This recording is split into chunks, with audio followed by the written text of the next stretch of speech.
देखते हैं। देखिए, मुझे ऐसे लगता है कि इज़राइल जो है ना, इज़राइल आपको पता है तो वो एक्सपेंशनिस्ट डिज़ाइन रखता है। सीरिया देखें, लेबनान देखें, पूरे खित्ते में देखें।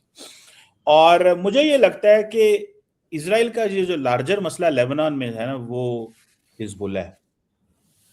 और वो समझते हैं कि अगर बाकी तो सारी देखें, ईरान के अंदर हमले होने की वजह ये थी कि ईरान का जो डिटेरेंस इंफ्रास्ट्रक्चर है वो ख़त्म हो गया था।